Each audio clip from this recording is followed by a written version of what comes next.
Hello. ഈ മുടി നരക്കാത്തവർ ചുരുക്കമായിരിക്കുമല്ലോ അപ്പോൾ. എനിക്കൊക്കെ ഒരു 25-ാമത്തെ വയസ്സ് മുതൽ ഏകദേശം മുടി നരക്കൽ തുടങ്ങിക്കണം. അന്നൊക്കെ ഒന്നോ രണ്ടോ കണ്ടിപ്പോൾ ഒരു 5 ഇയേഴ്സ് ആയപ്പോഴത്തേന് ഏകദേശം 2 സൈഡ് കാണുന്ന ഭാഗത്ത് നല്ലതായിട്ട് നരക്കുന്നുണ്ട് കേട്ടോ.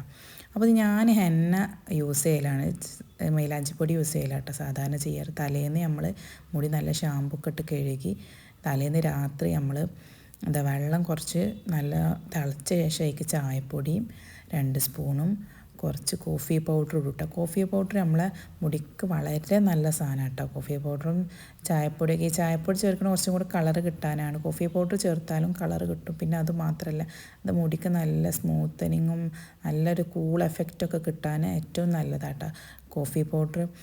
അപ്പോൾ നമ്മളിത് ചൂടാറാൻ വേണ്ടിയിട്ട് കുറച്ച് നേരം നമുക്ക് വെയിറ്റ് ചെയ്യട്ടെ. കാരണം ചൂടോട് കൂടി ഒഴിച്ചാൽ മൈലാഞ്ചി പൊടി ഇങ്ങനെ കട്ട കുത്തി നിൽക്കും കേട്ടോ. അപ്പോൾ നമ്മൾ ഈ ബെഞ്ചാറാസിൻ്റെ മൈലാഞ്ചി പൊടിയായിട്ട് ഹെന്ന പൗഡറായിട്ട് യൂസ് ചെയ്യാൻ 2 പ്രാവശ്യം യൂസ് ചെയ്ത് അതിൻ്റെ ബാക്കിയുള്ളതാണത്. അപ്പോൾ നമ്മൾ ബ്രഷോ അല്ലെങ്കിൽ കൈമേൽ കവറിട്ടോ നമുക്കിത് അപ്ലൈ ചെയ്യാം മുടിയിൽ. 2 മണിക്കൂറെങ്കിലും നമ്മൾ മുടിയിൽ വെക്കണം. അതിന് ശേഷം നമ്മൾ കഴുകുന്ന ടൈമിൽ നമ്മൾ സോപ്പോ ഷാമ്പോ ഉപയോഗിക്കാൻ പാടില്ല. ഇത് വളരെ ഇമ്പോർട്ടൻ്റ് ആയ കാര്യമാണ്. അപ്പോൾ കളറൊക്കെ നമുക്ക് പിറ്റേന്ന് തന്നെ ഒന്ന് പിടിക്കാനുള്ള സമയം കിട്ടില്ല. അപ്പോൾ അത് നമ്മൾ കുറച്ച് ലൂസായിട്ടും എന്നാൽ കുറച്ച് തിക്കായിട്ടും അല്ലാതെ ഒരു സെമി ആയിട്ടുള്ളൊരു ലെവലിലാണ് നമ്മളത് മിക്സ് ചെയ്തെടുക്കേണ്ടത് കേട്ടോ. അപ്പോൾ തലേന്ന് മിക്സ് ആക്കി വെച്ചാൽ നല്ല കളർ കിട്ടും മുടിക്ക്. നല്ലൊരു ബ്രൗണിഷ് റെഡ് കളറാണ് എനിക്ക് കിട്ടാറുള്ളത് കേട്ടോ.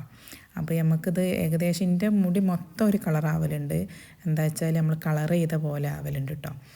അപ്പോൾ ഈ മുടി നരച്ചവർക്കും അല്ലാതെ മുടി റെഡ് കളർ ആവണമെന്നോ കളർ ചെയ്ത പോലെ ആവണമെന്നൊക്കെ നാച്ചുറലായിട്ട് കാണുമ്പോൾ തോന്നാൻ വേണ്ടിയിട്ടൊക്കെ ആഗ്രഹമുള്ളവർക്കൊക്കെ ചെയ്യാൻ പറ്റിയ ഒരു ടിപ്പാണിത്. വെറും ഒരു 3 ഇൻഗ്രീഡിയൻസ് ഉണ്ടെങ്കിൽ വീട്ടിൽ നമുക്കിത് ചെയ്യാം. അപ്പോൾ എല്ലാവരും ഇതൊന്ന് ട്രൈ ചെയ്ത് നോക്കുക. അപ്പോൾ നമുക്ക് നെക്സ്റ്റ് വീഡിയോ കാണാം. ഓക്കേ.